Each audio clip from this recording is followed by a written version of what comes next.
What's up, Planeswalkers? It's your boy K-Dog. Got another fun video for you guys. This one we're looking at Archon Ever After. It's another Selesnya list. And it's named after our two win conditions, which are 3 mana enchantment, 2 in white for Happily Ever After. When it enters the battlefield, each player gains 5 life and draws a card.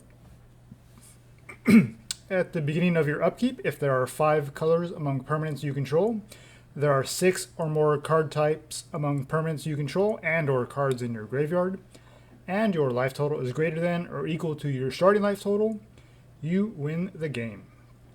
So it's a nice win condition here, but it is very tricky to get to, and especially when we're only running 2 colors. But we do have a nice way to get there with 7 mana sorcery, Planewide Celebration for 5 green. We choose 4, and we can choose the same mode more than once. So the ones we're going to be focused on are creating a 2/2 citizen creature token that's all colors. So this will give us our all colors check mark for the Happily Ever After. Also, it's a sorcery, so it counts as one of our 6 card types. And then we can gain 4 life. So we'll need to make 1 or 2 citizen tokens, then we'll want to gain some life so we can keep our life total above 20, our starting life total. And our other one condition is Archon of Sun's Grace for 2 white. We get a 3/4 flying lifelink. Pegasus creatures you control have lifelink. We don't have any Pegasus, but this card has Constellation, which says whenever an enchantment enters the battlefield under your control, you create a 2/2 white Pegasus creature token with flying. So those Pegasus will have a lifelink. And we do have a good number of enchantments in the deck. So that's our beat down win condition to fly over, gain a bunch of life that way, and hit our opponent as hard as possible in the air. And so starting up here, we have the Arboreal Grazer for green. We get a 0/3 reach. Whenever it enters the battlefield, we put a land card from your hand onto the battlefield tapped. So we are trying to ramp up into 7 mana and things like that as quickly as possible. So we have the option to cast these spells as soon as we need to. And the 2-drop slot, we're running 4 Birth of Meletis. This card is amazing. Every single saga here is relevant for what we're trying to do. First step is search for basic planes, reveal it, put it into your hand, shuffle your library. Second step is create a 0/4 wall token with Defender. So it's really great against aggro decks. And the third step is we gain 2 life. So everything we can do to keep our life total at 20 or above is going to be crucial to our game plan. And we need as many card types as possible, so we do need to run some instants. And so one of that is going to be Return to Nature. It's a nice 2 mana instant spell that has the ability to destroy an artifact, destroy an enchantment, or exile target card from a graveyard. So there are plenty of artifacts and enchantments that we'll want to destroy. So having it in our main deck is perfectly reasonable, and if for some reason our opponent is not, we can at least exile something from their graveyard just to cast this, get it into our graveyard, and then Happily Ever After we'll check and see that there's an instant, and so that'll count towards one of our 6 card types. Moving on to the 3-drop slot, we have 4 Dryad of the Ilysian Grove. For 2 in green, we get a 2/4 enchantment creature that lets us play an additional land on each of our turns. So just another great way for us to kind of ramp up quickly into whatever spells we need. And lands you control are every basic land type in addition to their other types. So this will synergize with another card that you're about to see. Finishing up our 3-drop slot, we have 1 Dovin Hand of Control for 2 in white. It's 5 loyalty Planeswalker. Artifact, incident, and sorcery spells your opponents cast cost 1 more to cast. So it's really great against mid-range and control decks, kind of slow them down a little bit. And even against creature-based decks, we can -1.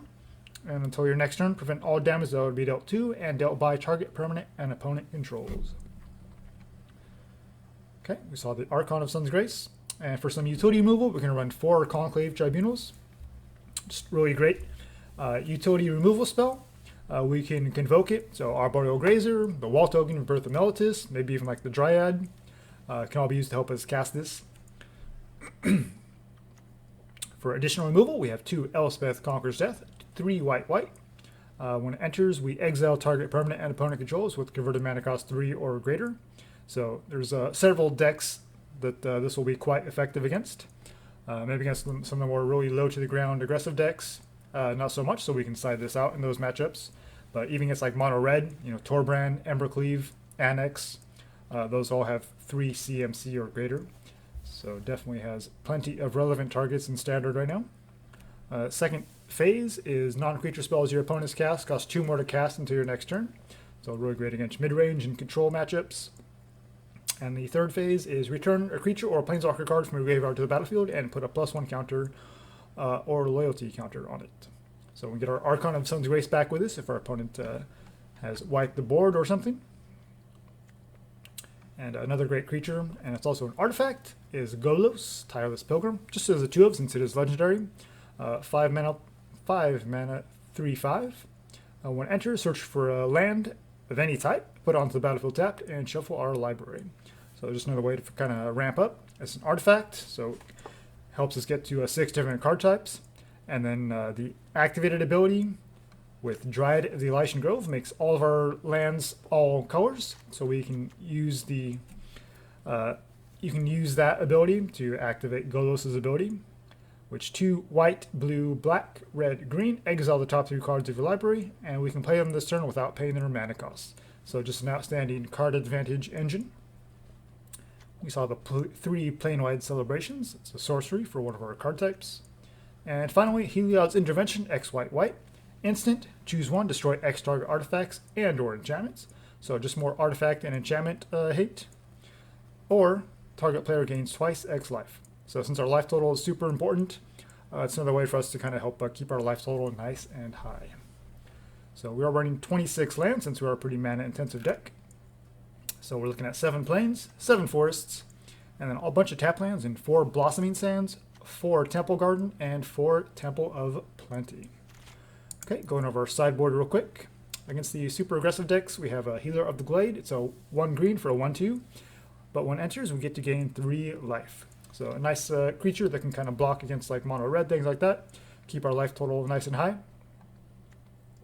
Running 2 of Gideon's Triumph. It's an instant.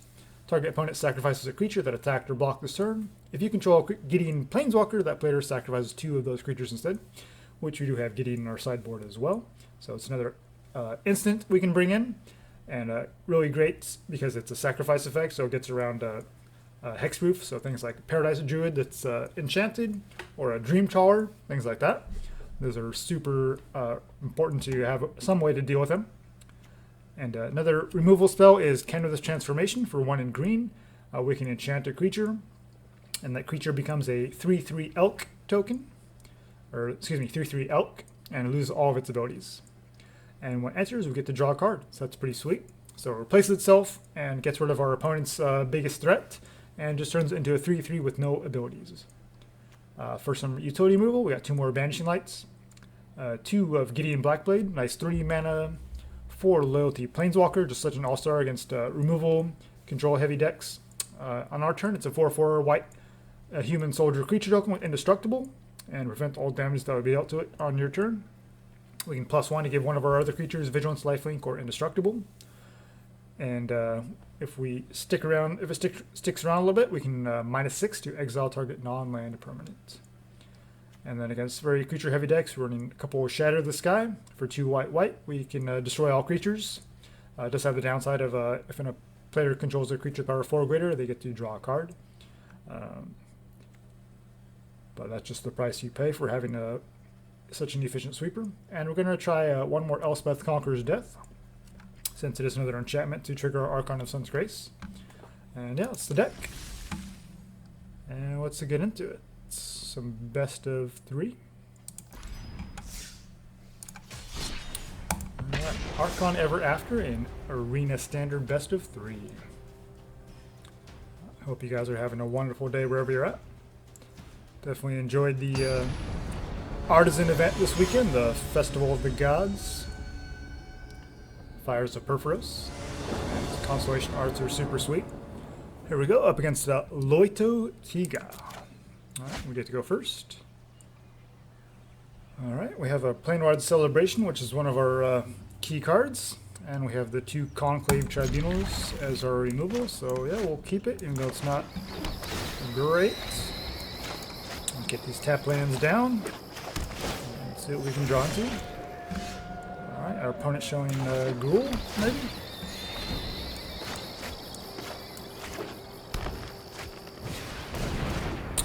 Main deck Crawl Harpooner. Okay. This could be rough. Our opponent draws like Ghoul Spellbreaker, Questing Beast, things like that. Okay, Clan Guildmage. And for some reason they didn't attack with the Harpooner. Let's see, a creature can't block, or they can turn their lands into 4/4s.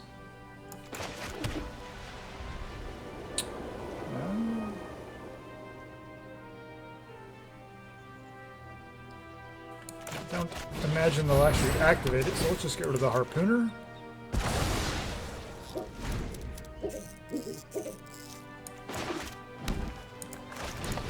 Opportunistic Dragon, okay.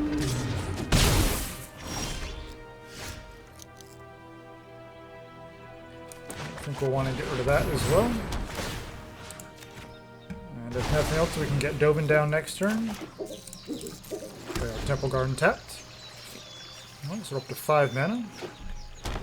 Do need to find some of our win conditions here. We got the double Planewide Celebration.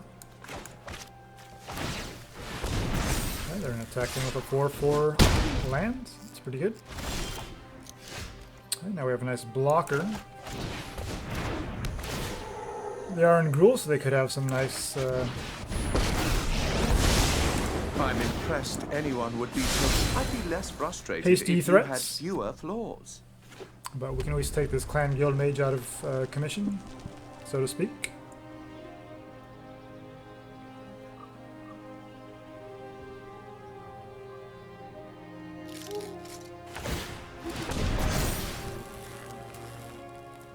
I think we'll block with our Grazer here.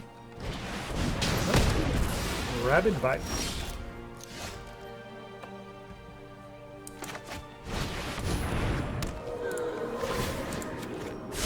Perfection is unattainable, so stop trying. Okay, they can just keep turning their lands into creatures. Fortunately, we don't have any good ways of dealing with that. If we can find our happily ever after and some more lands, we can get some life back off of this Planewide Celebration. I'm not sure why they didn't activate the Clan Guildmage there. Yeah, we definitely need to get some more lands and start thinning the deck.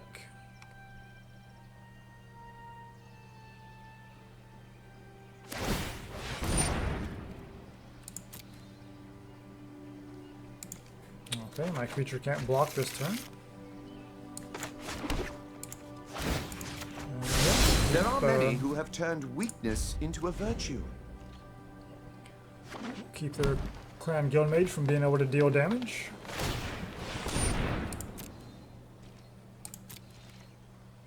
Okay, they're making sure our Dryad can't block.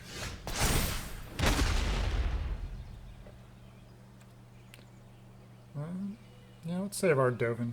I don't think this 2/2 is really too menacing now that we have a 2/4 plus a 0/4 wall. Okay, so we're 1 mana away from Planewide Celebration. Alright, opponent with the Gargos. That's pretty sweet.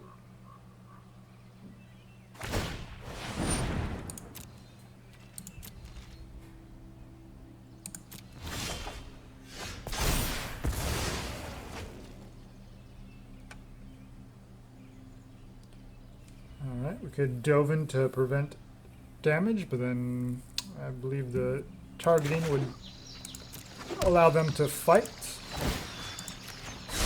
We're studying contrasts. I'm excellent, and you're, well, not. It was a target of an ability, and Gargos only counts in a target of a spell. Alright. So next turn we can Planewide Celebration.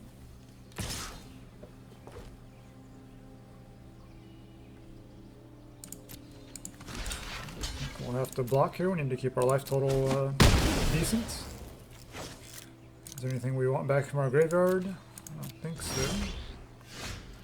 Another Dryad.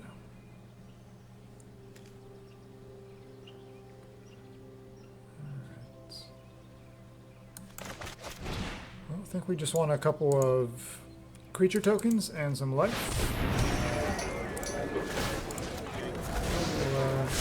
Perfection is unattainable, so Keep that Gargos from being able to do anything. And then next turn we can Planewide Celebration, maybe bring Dovin back, gain some more life. Maybe make another token.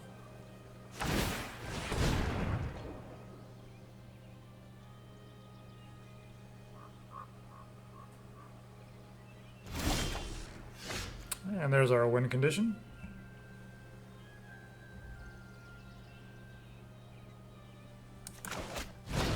We'll just go for it and hope they don't have a way to deal with it in their main.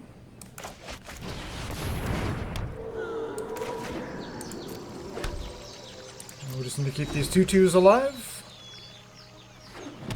And I think we've got it. Unless they have a way to deal more than 11 points of damage.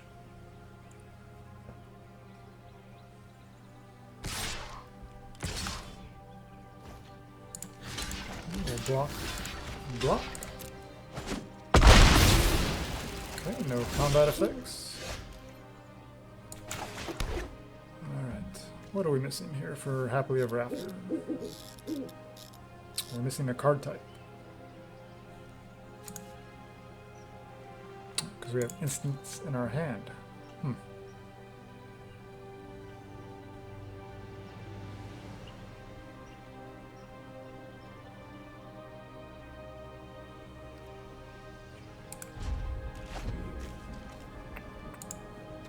Makes sense. Okay, so we're just missing one more card type. So we'll exile something from their graveyard with their Return to Nature, so we can get that down, and we should have the upkeep victory. Exile from a graveyard, the Guild Mage. And Happily Ever After. Alright. Got there against Ghoul mid-range.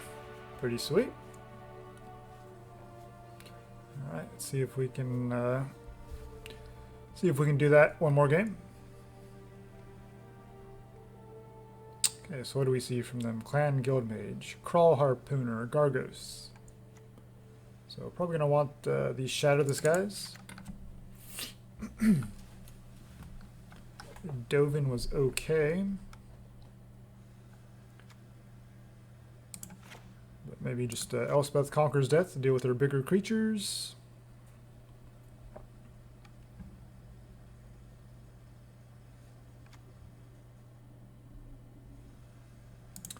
Turn to Nature doesn't seem great. Gideon's Triumph. If they just attack with their big creatures, that will work pretty well.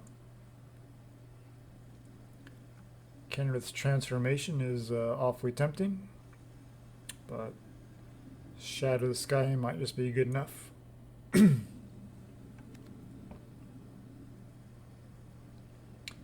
Golos is a little vulnerable here as well with the board wipes. Let's try...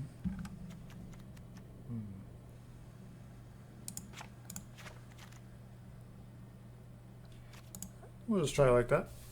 So we have the Shatter the Skies. We have the Gideon's Triumph, and we got our Conclave Tribunals.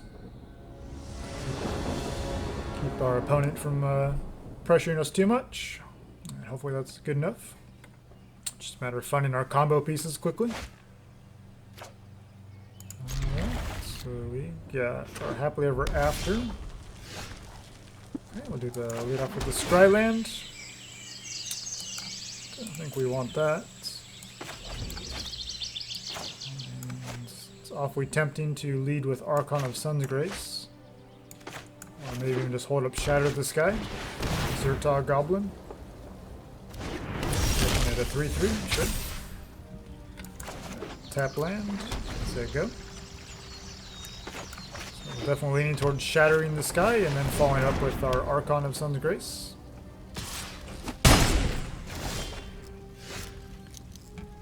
Dealing with this Rhythm of the Wild is probably important though. And if we're not going to play Dryad, it might just be worth taking that out. It'll slow down their creatures. Obviously, things like Gargos and things like that. If they can get Riot, then that's pretty crazy.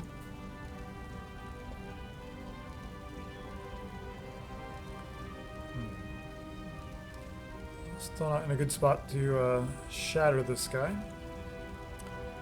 If they have removal though, let's test the waters. If they destroy it, then we have the Shatter the Sky. We can just kind of hold on to that.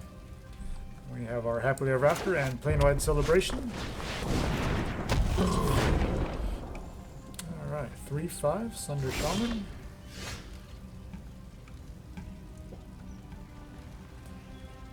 Well, we do have an answer for that.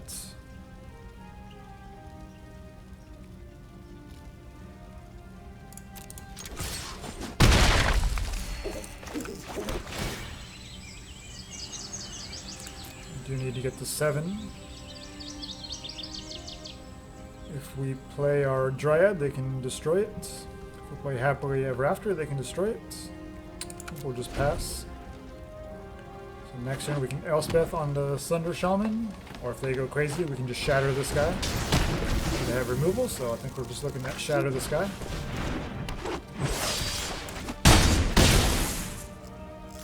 Life total is pretty low, but we have some nice ways to catch up. Opponent down to 1 card. And they get to draw off the 5/5 thanks to Shatter the Sky.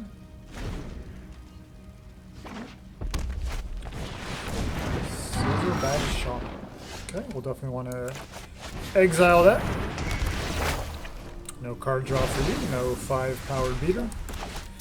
Arboreal Grazer is a nice blocker for any hasty threats. 6 and there's 7. Beautiful. Okay, so we can get our Dryad down. Play Happily Ever After. Draw. Scryland. Yeah, I think we'll want to hang on to the Conclave Tribunal. And we can play an additional land thanks to our Dryad. Okay. Cool Spellbreaker, 4/4. And we get our Archon back. That's pretty sweet. So it's Planewide Celebration. Alright, so let's make 2 tokens, so in case they have removal for 1, we still have another. We can Conclave Tribunal.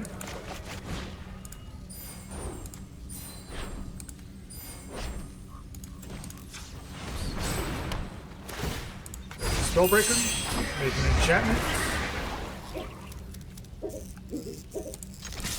Attacking for 2, why not? Alright. Gruul can be pretty powerful, but we were able to get there. Alright guys, thanks for watching, and hope to see you in the next one. Alright, take care.